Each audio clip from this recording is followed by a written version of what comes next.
आनंद अश्वलिपि मासिक पत्रिका प्रतिलेखन संख्या 10, 11, 12, अंक 28, गति 100 शब्द प्रति मिनट। Be ready. 3, 2, 1 स्टार्ट। आदरणीय महानुभावों, आज यह कहना संभव लग रहा है कि एक समान एशियाई अन्वेषण का उदय हो रहा है। एशियाई लक्ष्यों के अंतर्गत आर्थिक विकास, पारंपरिक समाजों का आधुनिकीकरण तथा राष्ट्रीय प्रभुसत्ता और पहचान पर विशेष जोर विराम। कुछ सुविदित तथा सुस्पष्ट उदाहरणों को छोड़ पाश्चात्य देश अब औपनिवेशिक शक्तियों के रूप में एशिया से हट चुके हैं, लेकिन उनकी सैनिक और राजनैतिक उपस्थिति अभी भी हमारे महाद्वीप में बनी हुई है। यह कार्य रिक्तता को भरने के नाम पर या साम्यवाद अथवा किसी अन्य वाद के विरुद्ध जिहाद के नाम पर किया जा रहा है। भारत में हमने राजनैतिक रिक्तता के सिद्धांत को हमेशा ही अस्वीकार किया है। यूरोप ने अपने उपनिवेशों का त्याग किसी सद्भावना या सनक के कारण नहीं किया है, बल्कि उसे एशियाई राष्ट्रवाद को बढ़ते हुए दबाव से विवश होकर ऐसा करना पड़ा है। जहां ऐसा प्रबल राष्ट्रवाद मौजूद हो, वहां राजनीतिक रिक्तता होने का प्रश्न कैसे उठ सकता है। इस प्रकार शक्ति की रिक्तता का सिद्धांत अन्य रूप में जारी रहने वाला उपनिवेशवादी दृष्टिकोण ही है। पाश्चात्य देश राष्ट्रवाद की शक्ति को आंकने में असफल रहे हैं, तब भी जब उन्हें उसके आगे झुकना पड़ा है। विराम। इससे स्पष्ट हो जाता है कि पश्चिमी देश क्यों पिछले 2 दशकों में एशिया में संलग्न हुए और क्यों वे यहाँ विफल रहे। जो विभिन्न गठजोड़ किए गए वे अब प्राय लक्ष्यहीन प्रतीत हो रहे हैं। इन गठजोड़ों के द्वारा जिन ताकतों की समाप्ति की बात सोची गई थी, वे अब भी पहले की ही तरह उपस्थित है, और चूंकि गठजोड़ों की नीति और तौर तरीके स्पष्टतः विफल हो चुके हैं, इसलिए अब उन्हीं देशों से मेल मिलाप के लिए कोशिशें हो रही है जिन पर अंकुश लगाने के प्रयास किए जा रहे थे। पैरा। शांति और सद्भाव की दिशा में किए गए किसी भी प्रयास का हम स्वागत करते हैं। हमें प्रसन्नता है कि गुटनिरपेक्ष देशों द्वारा व्यक्त विचारों का अनुमोदन किया गया है। भले ही ऐसा विलंब हुआ है, लेकिन हमें अपने ऊपर लटकती खतरों की तलवार का भी एहसास है। मेल मिलाप के प्रयासों के ऐसे नए शक्ति संतुलन का सूत्रपात करने वाला मौका नहीं बन जाना चाहिए, जिसके अंतर्गत प्रभाव क्षेत्रों को नए सिरे से परिभाषित किया जाए, या कुछ महाशक्तियों की इस राय को सबल न बनाया जाए कि वे ही छोटे राष्ट्रों के भाग्य निर्माता हो सकते हैं। पैरा। उपसभापति महोदय, स्वांतयोत्तर भारत में समाज के सबसे निचले वर्ग के सुनियोजित विकास की जिम्मेदारी मुख्यतः सरकार पर ही छोड़ दी गई है, जबकि इससे पहले इन वर्गों के कल्याण की जिम्मेदारी महत्वपूर्ण समाज सुधारकों और राजनीतिक कार्यकर्ताओं पर भी थी। ये लोग मिशनरी भावना से इन कामों को करते थे। पैरा।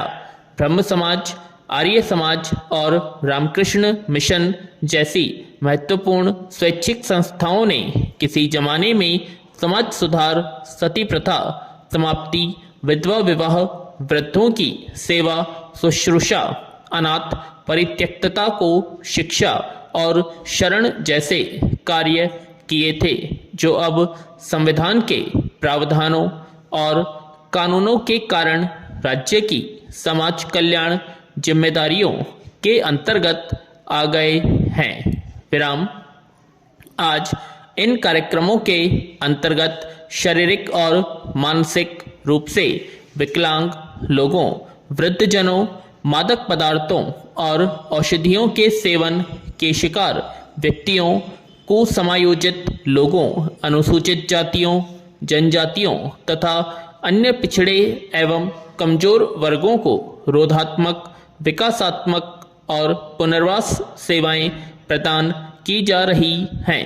पिछले कुछ वर्षों में युवाओं के समक्ष आने वाली समस्याओं के समाधान के विशेष प्रयत्न किए गए हैं।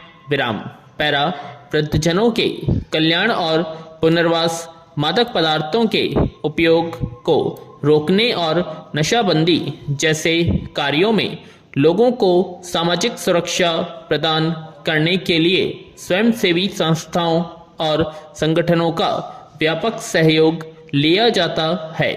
गरीबी उन्मूलन कार्यक्रम में लोकतांत्रिक विकेंद्रीकरण वास्तविक व्यवहार में नहीं आ पाता है। पंचायती राज संस्थाओं का भी स्वार्थ में उपयोग होने लगता है और वे गरीबों की वास्तविक आवश्यकताओं को पूरा नहीं कर पाती है। ऊपर से नीचे तक की प्रणाली के अनुसार जो योजनाएं लागू की जाती है, प्राय उनका कोई व्यावहारिक आधार नहीं होता तथा जमीनी वास्तविकताओं से उनका कोई लेना देना नहीं होता है। इन योजनाओं के लिए प्रशासनिक व्यवस्था बनाए रखने में ही संसाधनों का बड़ा हिस्सा खर्च हो जाता है और केवल 35% वास्तव में लोगों तक पहुंच पाता है। सह इच्छाओं से शुरू किए गए कई अच्छे कार्यक्रम प्राय लाल फीताशाही के जाल में फंस जाते हैं और अफसरशाही उनको लागू करने में उत्साह नहीं दिखा पाती। विराम। फलतः वास्तविक लक्ष्य प्राप्त नहीं हो पाता। संविधान में लोगों के लिए आय, पद और अवसर की समानता का प्रावधान है, लेकिन संसाधनों के न्याय संगत आवंटन में तथा योजनाओं के क्रियान्वयन पर कड़ी निगरानी रखने तथा उनकी समीक्षा करने की आवश्यकता है। पैरा। उपसभापति महोदय, साक्षरता कार्यक्रम को ग्राम या पंचायत स्तर पर प्राथमिकता विद्यालयों से जोड़ना होगा। विराम। कई स्कूलों में केवल एक ही अध्यापक है।